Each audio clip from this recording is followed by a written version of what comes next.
And that's not to shy away from players that are in the top 100, because ultimately everyone today is a winner. You've made it this far. You get to ease off a little bit of pressure. You're home. You're able to take home a couple of prize money, and you fight for top 20 now. I like how the competitive player is the one who's giving out the participation trophies, and I'm like, no, it's all about the big cash, Monster. Yeah. You want to get all the money. That's what it's about. Anyway, I'm kidding. Yes, you were right. $1,500 just for playing some Fortnite for an afternoon or morning wherever you are in the States. Not bad, So I think that actually is going to be pretty awesome. We're going to be getting ready to go into match 1 in a little bit. Some players that I'm excited for is, I have to say, Zexro. He has just consistently been such a strong performer throughout the entirety of Winter Royale. This is going to be a guy who not only showed up in the finals for EU, but then he also does it here in North America. And then Mitro as well, another guy who did the same exact thing, playing both EU and NA. Those players, you have to talk about them for the skill that they possess.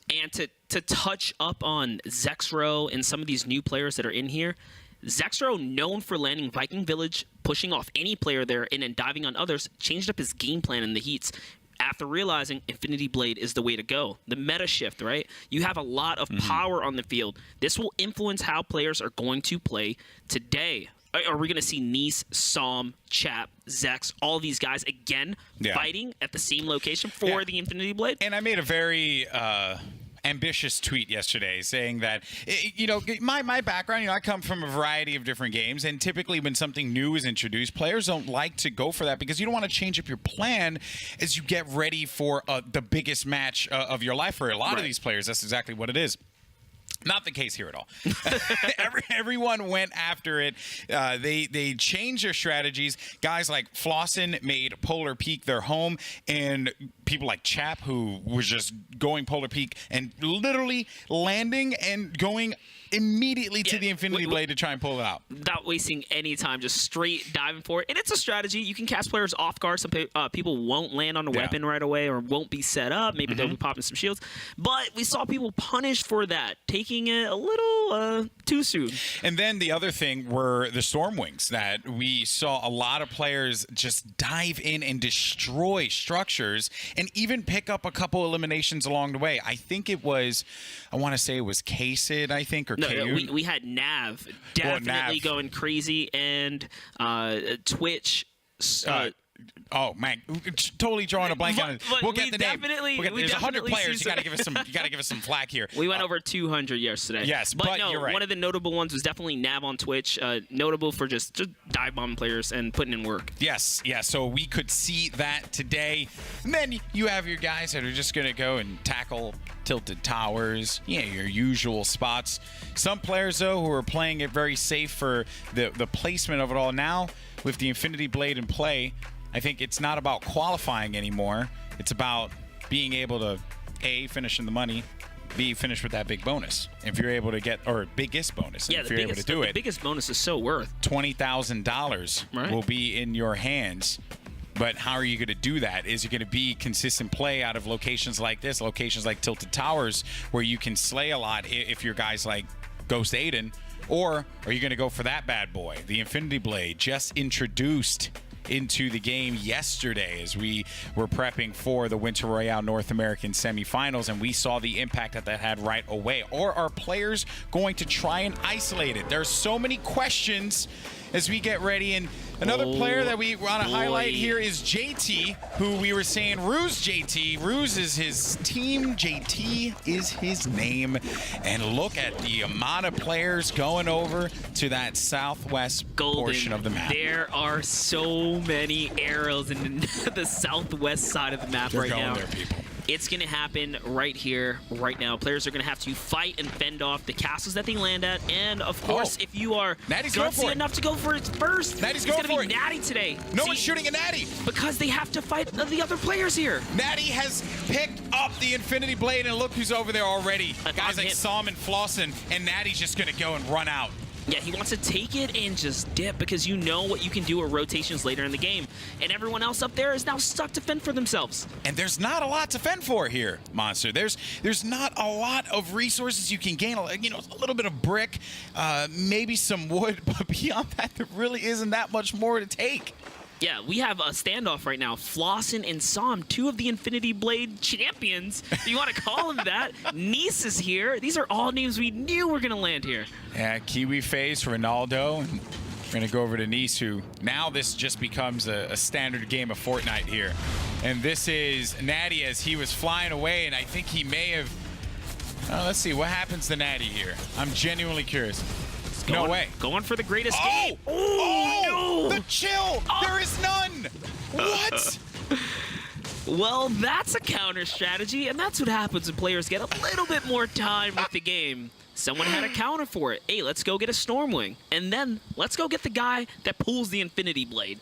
But where did he took the blade out and went he probably went toward Frosty? northwest, yeah, towards the bottom of Polar Peak, towards Frosty. I wonder if that Stormwing player is looking to pick it up. But here's the standoff that we're talking about. Looks like players are opting to kind of get out of here. You don't really want to risk your first game, right? And the qualify, or not even the finals. Yeah, there's no qualification anymore.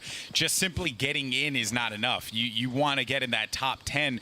So much money up for grabs. Nice and Som are going to be your two players here in Polar Peak. And there's a little bit more action going on all across the map here, but a decent spread. A lot of activity, though, on the snowy portion of the map, which makes a lot of sense. Just saw Kenneth got dropped by Aiden, and Aiden, the king of Tilted Towers, showing us why. All hail to him. And honestly, I want to give props to Kenneth, one of our most dominant performers up in the qualifiers for aggression, but we didn't see Kenneth and Aiden in the same round, right? So now that they're in the same game, look at what happens. This is the play, right? This is what happens. Crept around the corner, caught Kenneth completely unaware, and pumped him in the face. Yeah, as good as a player Kenneth is, do you really want to go against someone like Ghost Aiden where you know is going to be there all the time? It's something that he had to prepare for. Annie versus Cease Monster, and they're going to encounter one another, just trying to edit out. Cease is going to play a little defense, go for the high ground. Annie's going to play around there and needs to be careful because he took a big chunk to the face. And look at that, his HP goes down to 29.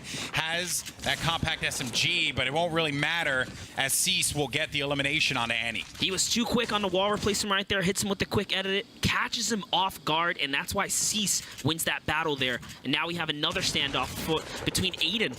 Big moment. Oh, Slobbings. Oh, so good. Oh, he dropped around the corner. He's going to go anyway, and Aiden comes out on top with authority in Tilted Towers. I love the aggression on Slobbings. Not only that, the reaction speed to dodge and make a counterplay off of the cooldown on the trap. That was crazy. We have Vethan now going into an intense battle here against Pistola. Looking to jockey for the high ground. Shots are going to come through, though. Vethan's going to take a big one, and he is out of here. Goodbye, Pistola. Pistola, super optimal usage of his ramps right there. He blocked him out and then went left. Instead of just editing the way top down, he just kind of went around it.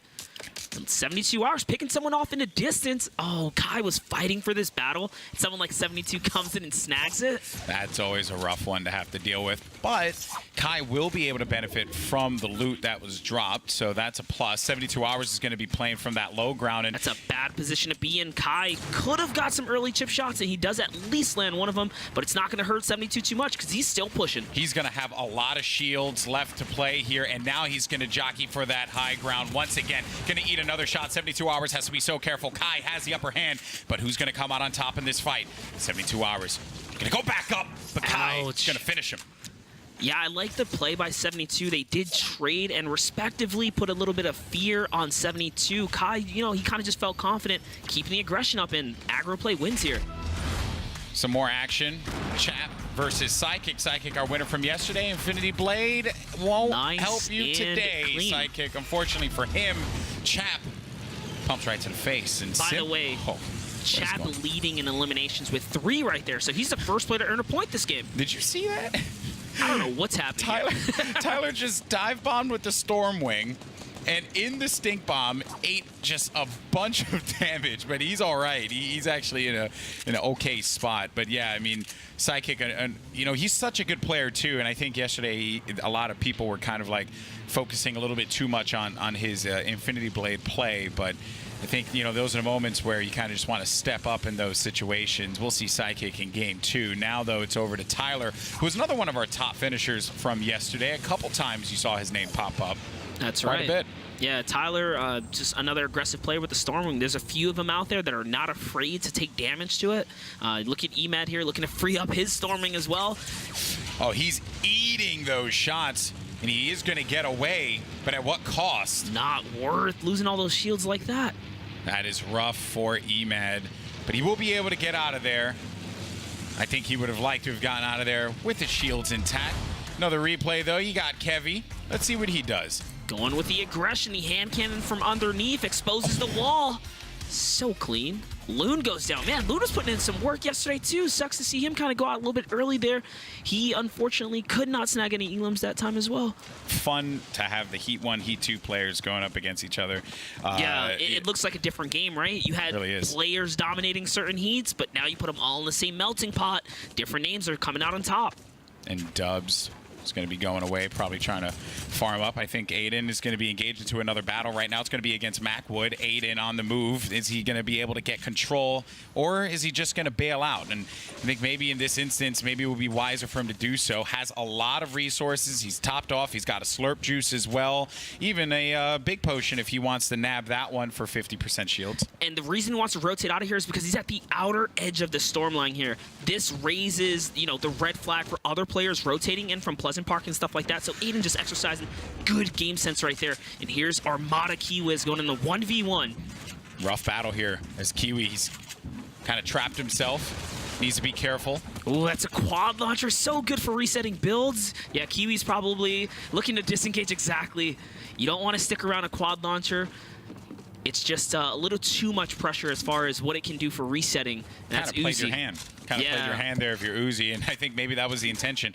Pop the quad launcher and say, okay, I got this. Do you really want to deal with this right now? And then both teams just back, or both players just back away from one another. Right. So like Uzi doesn't want to waste the shots, but at the same time, Armada Kiwi face is like, yeah, I don't want to fight this either. So let's go ahead and back off here. Good call for both of them. But if Kiwi did want to push that, he had the grapple hook. So if he wanted to push that and fly up and try and test his luck, I mean, there was a possibility, but I think again, game one, we really want to risk it for the biscuit this early. And to be fair, Grappler's great, but when you have something that can just destroy all the builds you're going to catch on to, that's that. Oh, and here's Funk Bomb. Not in a great situation. We talk about the quad launcher being so good. Doesn't matter how you... Oh, gosh. Funk Bomb gets shot in the back by Vicaros. He's going to take this one from Pistola. That would have been a point for him. A good old-fashioned third party. Is Vicaros actually going to challenge him? You have J-Love there, too. And I do want to also give an update. Aiden now has 1 point. He had gotten to a battle, didn't see what it was, but you can only imagine it was near tilted. And he got super low. I think it was around like I would say like 30 HP on that fight. So really risky for Aiden, but he was able to come out on top. And as all this is going on over here, J-Love now has 1 elim in.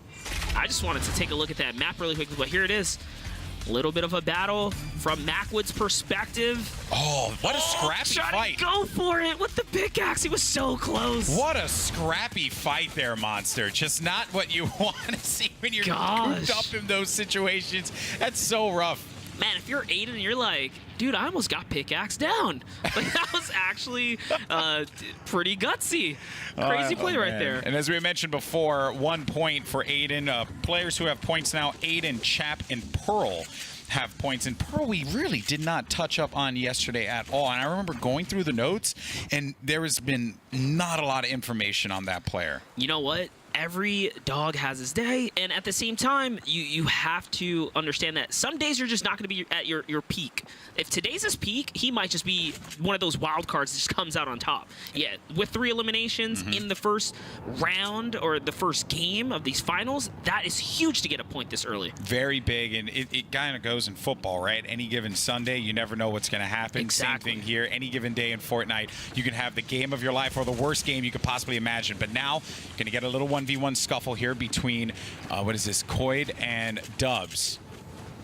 Yeah, Dubs is, he wants the battle, but at the same time, you just hear all of the Stormwings in the air. He's probably playing it just a little more cautious than he has to. And also, he's hugging the storm line, so you got to be careful for other players rotating in this late. Both players are just so cautious.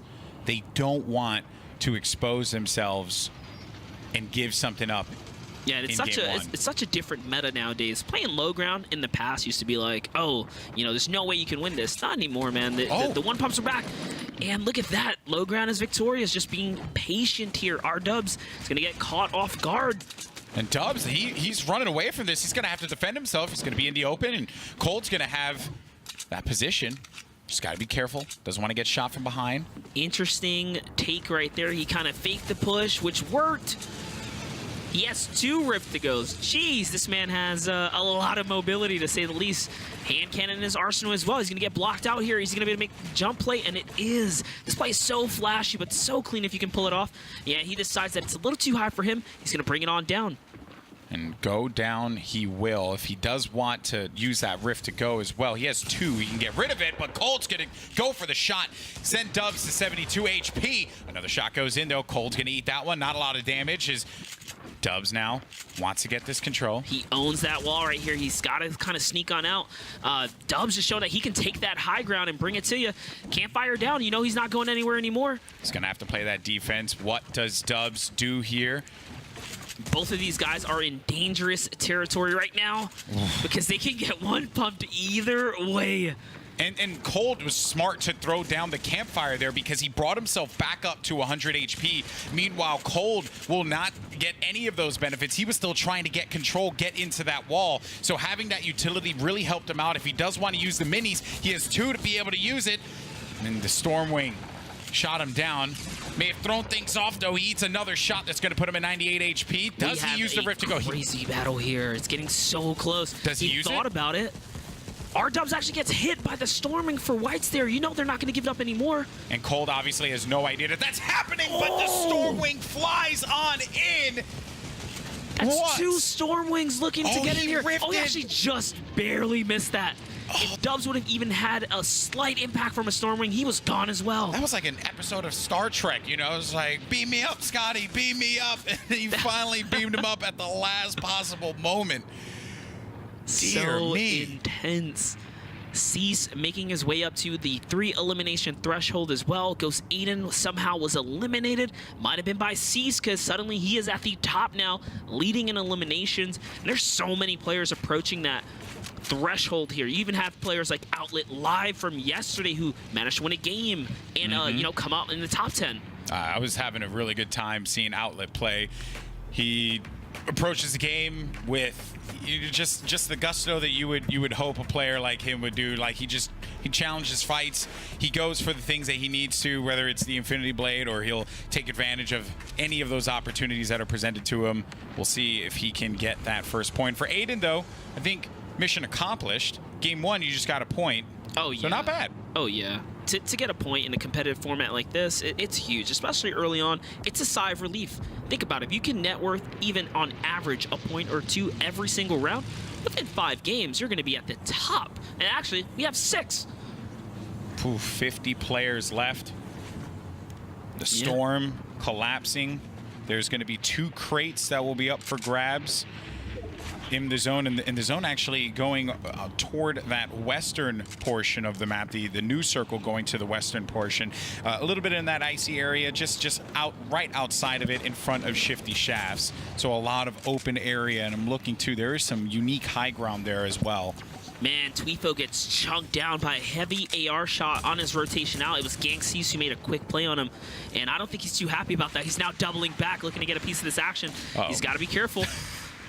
Those are the things you just don't want to see happen. Well, get a load of that. He had a he big knew that pot, was just there. got to sit in behind, probably from an elimination he picked up or something like that. And if he can get Cease or even Vicaros, who's a little further out, if he can get any of these players, that'll give him that plus 50 HP bonus that has been so awesome to see players take advantage of. Pushing fights. Going with a big ATV rotation right there, trying to get across the sky. But Cease opting in to go with the super last-minute rotation on the Storm line. He's going to hug the Storm on his way in. These are the make-or-break decisions that will really shape the way the game ends up. Is that considered old school now? The quad quad rotations, right? I mean, yeah, Is that old school? right, yeah. He's on a classic rotation. Back in you know, my day, we used to rotate with the quad crash. tilt it back and just hammer out. I practice in the playground all day long. I can't do that, by the way. Like, I'm no good at it. I think I managed to do it a couple times, but some of these guys just do it so effortlessly. Hey, I envy that. For me, it's one of those, I know what I'm supposed to do, but going and doing it is a different story. If we would have had him land on that, that would have been a crazy play. And it looks like Chap is under some serious pressure. Stinker nearby. He does not have the health to withstand another tick. Or two, really. He's got good weapons, though. Ammunition super weak here, though. This is not where you want to be. I like the fact that he is holding a ton of grenades, though. These are going to come in clutch soon. And it'll be really frustrating to deal with on the rotations because you're building out thinking, okay, cool, I'm going to just set myself up this little hallway and I'm just going to continue to run forward. And then you hear the nade. You hear the nade start to trickle on in, and then you're just thinking to yourself, this sucks. What am I supposed to do against these grenades? They just blow up everything. And the thing about grenades, too, there's no cooldown on them. You can just back-to-back them. That's how you catch players off guard and really break them down. Let's talk about players alive here. 47 players remain. Yesterday, we were chilling around that 30-ish mark, but when you're talking finals, a lot more on the line. People are being a bit more passive. You're now in that area where you're going to get that circle that's moving, and Saf is going to find a player in front of him. He's going to hit him with some blue damage. That's shields. That's great shield damage right there, and I think the player next door kind of caught wind of that. Yeah, he's looking to get into this battle as well. I love when these players do this. They fire right back, challenging you when they know you have to reload. Very smart. You heard that grapple, too. That was Vinny who grappled in. Only has a gray assault rifle. Ripmate, didn't talk a lot about him yesterday, but he's going to be in the top 50 here. Pistola, Zexro, some big names are going to be all right next to one another as they get ready for the storm to move. This is a huge cluster here. No one wants to get caught off guard. There's storm wings in the air, so you know players are going to be landing down. I think we saw Chap for a second there recycling planks for rotations. For Kairos doing the same thing. And that's how players that end up rotating late take good advantage of not wasting any materials on a free rotation. Chap will have to play this one steady because he has 50 HP max with the shields and the green HP at the bottom. If I'm being honest, I'm surprised Chap hasn't opted in wasting or using one of the mini shields for 8 HP. That could be a huge difference in a shotgun battle. Yeah, you're right. He has it, but I don't think he realizes he's just in that position. But I think you're just so worried. You're so worried, right? He needs an elimination soon. Does have a point to his credit. So mission accomplished for game one. As you see the format there, 3 to 4 eliminations gets you 1 point, 5 to 6 gets you 2 points, and no one has hit that 5 to 6 territory quite yet. J-Love takes out Cease, Uzi takes out Hydra. There it is, and just previous to that, it was 2 minutes and 28 seconds before someone was eliminated. So it's Uzi and Hydra who end up getting into a little bit of a scuffle on this rotation, which now, Storm Wave 6, everyone's going to have to constantly move against the storm. An elimination update, Kaizui actually, or Kaizui, excuse me, has 4 eliminations, 1 more, and he'll get 2 points. Big win for him if that's going to be the case. We'll put him above everybody else thus far in the lobby. Still, though, so much more to play as the storm is starting to move and establish its position. Oh, and you see that little icon to the right-hand side? That is the Storm Surge. With 38 players remaining, if a player ends up at the upper bracket of not dealing damage to players, so you have to fight, they are going to start taking damage. And players know if they're on that Storm Surge bracket, excuse me. Oh. Here it is, Kaiyuzi, 988, over 1,000 now above the damage threshold. So he is totally fine. He's our actual elimination leader here. Yeah, it makes perfect sense. He's going to have 4. He has the most elims. He has the most damage dealt. But he has to stay alive. Rux is going to be right next to him. Everyone's starting to move. as the storm pushes them further together. Yeah, let's talk about that rotation right there. You have Enly Lanane trying to play the high ground, getting pressured out from the backside of the storm. Kayuzi has a nice, comfortable lead on the storm here, and now he's getting pressured as well, but he has a rift to go in case things get crazy, and that's exactly what happens. He gets shot in the back. He decides now it's time to go floating. Yeah, sometimes you just need to pull that trigger and recognize it. You said this yesterday, that having the rift to go in the late game, so awesome to be able to use. Take a look at Chap right next to an enemy. He cannot get tipped again. That's what he needed. He gets the elimination, but he's got to go under. He's got to go under, and he's not going to be able to stay alive, and Chap will fall. But so many players have been eliminated from match 1 just off of this rotation alone. And Kazooie, he's going to be in a rough spot now. Outlet live on your screen here as he's defending on the high ground. He has the highest position, the essential, the eye in the sky, if you will. Yeah, and those stinkers are going to come in and put a little bit of pressure, but there's a player trying to battle him here. It's Emad and Lisserin trying to get this high ground. They want to fight for the top area to get that first win in game 1 of the finals here.